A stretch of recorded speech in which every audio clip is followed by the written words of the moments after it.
That moment when you realize that manga has some of the best stories you have ever read in your life. Hi guys, how you doing? I'm a new YouTuber. Yeah, technically, I've been really on YouTube since 2011, but this is a new channel. My name is Manga Kid, and today I'm here to discuss The Promised Neverland. The main things about this chapter, this is discussing. I'm not a reviewer. I just like talking about the chapters, and really I just like talking about the series as a whole. But there's a few things that I want to discuss about this chapter. One, the mentality of the children, Ray, Emma, and everybody else. Two, the mentality of Isabella. And three,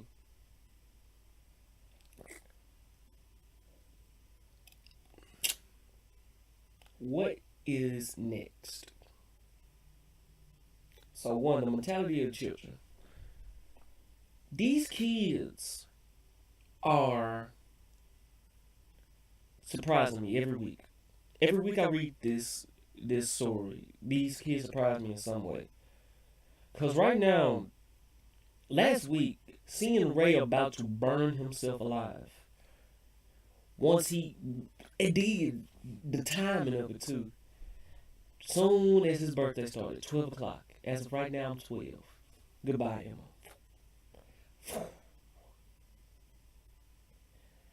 But let I cannot fucking believe that the artist, not just the artist, but the writer himself, would actually do that. Like, skip a portion of time just to make the story seem like it was going that way. A lot of, like, you see this a lot in anime and manga.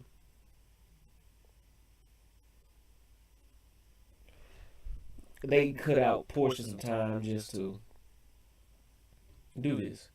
I'm sorry. I'm just this this chapter just got me speechless, really. But just move on. Ray, he didn't burn himself alive. He was going to. Oh yeah, most definitely. But Emma stopped him. Now we get to Emma. Emma is is the wild card in this because you would think that somebody like her would give up every time, but the contrast of her and Ray really works out. Ray Ray will think Ray will do the unthinkable because he'll do the smartest thing every time. He will always look for that upper hand upon you. While Emma is going to try to do everything she can to make sure everything is going to be all right. And like the way these two contrast each other is like it's amazing. She stops Ray, captures the match. Got it. What are you doing? No. Then she tells him, Norman left me a message. And the way they put it in the box made it seem like, yeah, Norman did give her a message. But how long ago? It's been 2 months. Wait, how long? I forget. I think this has been 2 months. It's been 2 months since Norman has been gone. And then, why wouldn't she tell Ray this message at all? And it makes me think that Norman's alive. I don't know. I don't know. I don't know. At this point in time, I don't know. Because it was off screen. I don't know. But what I do know is that this has been at least a 2 month plan in the making. And for Ray not to know was essential to the plan. Because they needed Ray to try to attempt this in order for the plan to go off. Ray knew himself that he was like the best product of the farm, even confirmed by Isabella, getting them ready for the Tafari banquet or the Tafari harvest for the Grand Demon, whatever the dude name is. But what I did not expect was these children to go such an extreme route to the point where they cut off their ears. And it was like, wow. Wow. Wow. They didn't even deactivate the transmitters. They just cut off his ear. Just like fuck Van Gogh. Instantly. But what I was about to say, what else? Isabella. Oh God. Isabella's mentality was fucked this chapter, because the face she made when she when she first realized that Ray was most likely in the fire. This face right here. Oh, that face. That face. That face. That face gave me a boner. Oh Lord. I came when that face came. I was like, oh yes. Oh. I've been waiting for Isabella to make that face all fucking series. I've been waiting for that face. I've been waiting for that face to. She has always known what to do. Just seeing her like distraught like this, it pleases me to no end. Oh Lord, it was beautiful, beautiful. I love the artwork in this chapter. Emma's face. I ain't get a picture of Emma's face. But Emma's face, her acting skills are on point. Her acting skills are on point. Confirmed in this chapter. Acting skills are on point. 2 months she was able to deceive Isabella. And why not push it to one more hour? Amazing. And then the face she made when she realized they got a one up on her. Ooh! Ooh! That face you make when you realize you fucked up. Girl, look at that. Yes. Yes. Can you just imagine Hisoka making this face? Oh God. For Hunter x Hunter? Oh, that's that face where I got outclassed. I got outsmarted by children. By children. Ooh. Beautiful. It was a beautiful chapter. Because Isabella finally realized that she got played. Congratulations. You played yourself, Isabella. Congratulations. And now, to find out that, because the reason she made that face was because she realized it was a part of a giant plan. The kids knew. Ilma told the children. That's what I'm guessing. Ilma told the children. They're about to escape. They are about to escape right now. So the children know about the demons and about escaping and everything. That's obvious.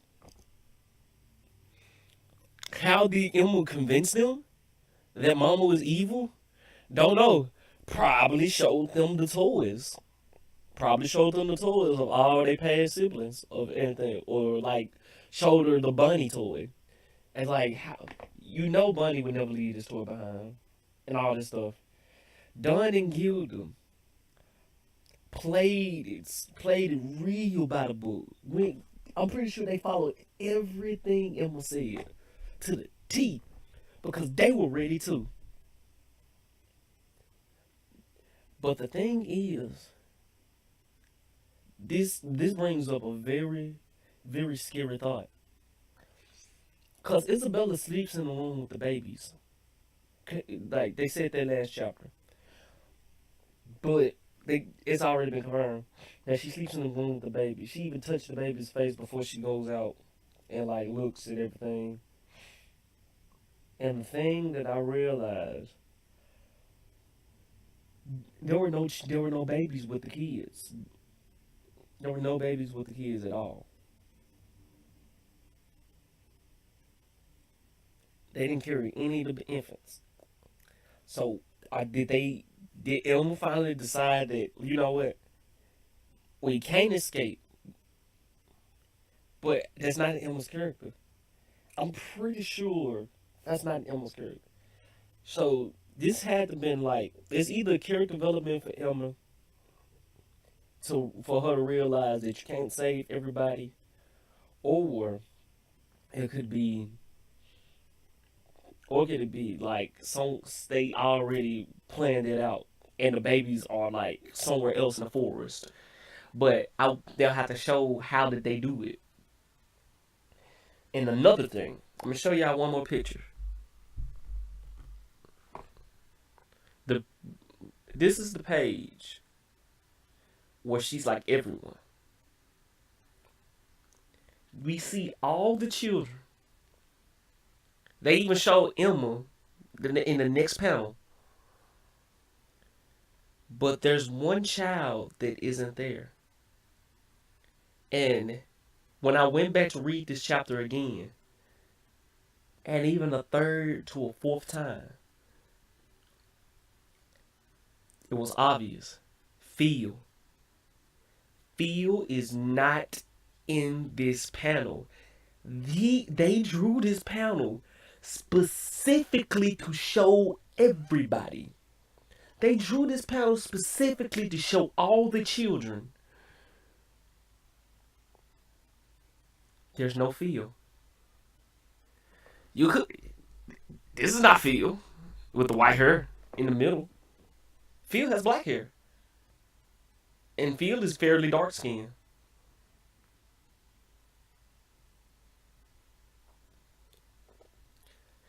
Where is Phil? Because Phil is a genius. Phil has IQ over 200. He, I say, I say Phil might actually be the smartest young child there. Cause Phil's like what 5? He may be the smartest young child there, but he's nowhere to be found in this video in this chapter at all. I dare you to find him.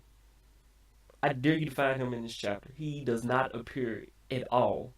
The babies also don't appear in this chapter. So does Phil find a way to save the babies? Probably, but I'm not sure. So let's discuss what's gonna happen next chapter. Isabella's running, no shoes. Fuck it, because right now her main objective is to get Ray shipped off. She is going to get them. They have bare maximum 2 to 3 minutes before Isabella catches them or catches up to them. The only way they can like stave off Isabella is to go ahead and set off the Molotov cocktails in the forest that Ray set up. And something else I also thought about, like the kids have been practicing running away. Remember when Crone was doing the hide and seek stuff, and they were learning how to cover their tracks and everything. That's why I give them a maximum of 2 to 3 minutes because they had to change their ways of running around and everything. But Isabella's going to catch up with them regardless. She's going to break their legs. Both of them. Every child in there. Or she probably won't even give a fuck about the children. I bet next chapter they're going to show Isabella running through the forest. Max speed, too. So she's going to see children. She'll probably grab one child and to use as a hostage. But she's going to be gunning for Ray. And while at the same time trying to convince Emma to become a mom. Or she probably say, fuck it. You want to escape? You tricked me for 2 months? You can die along with Ray. I don't care.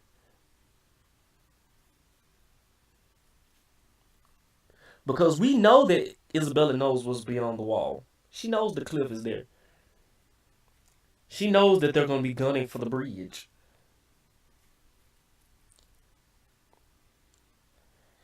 But, and Grandma has a lot of faith in Isabella too. But these faces,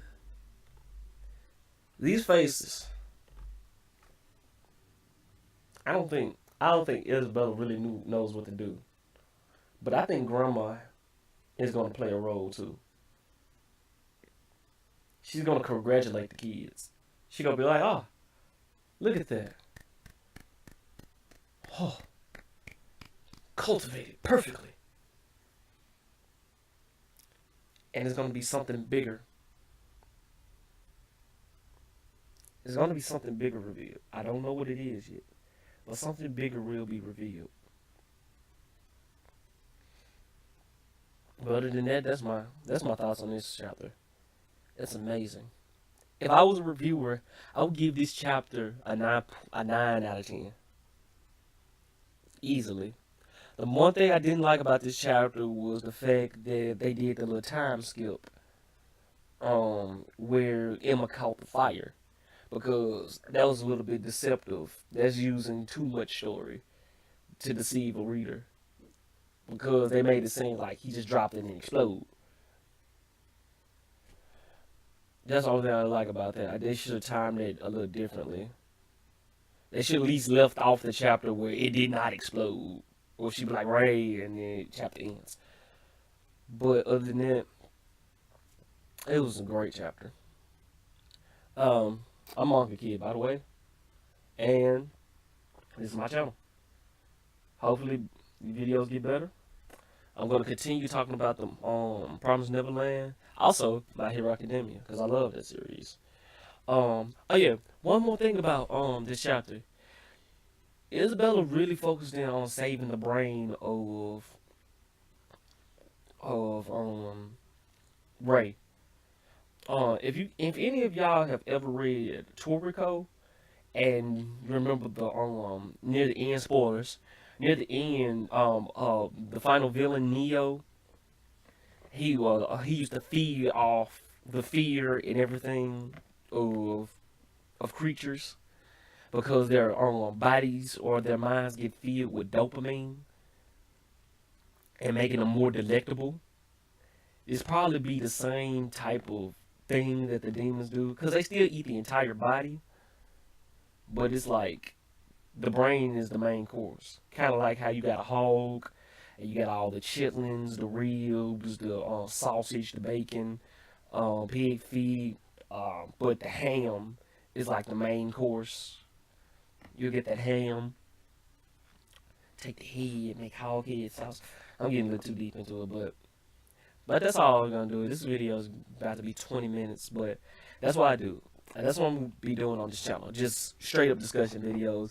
Pretty much bare bones because I don't have a lot of time on my hands. Like I got like an hour to myself. So these are gonna be like bare bones, barely edited. What you see is what you get. Hopefully I can start doing some more editing, but these are mostly me just gushing and talking about chapters in the story. But Monkey Kid, and have a nice day.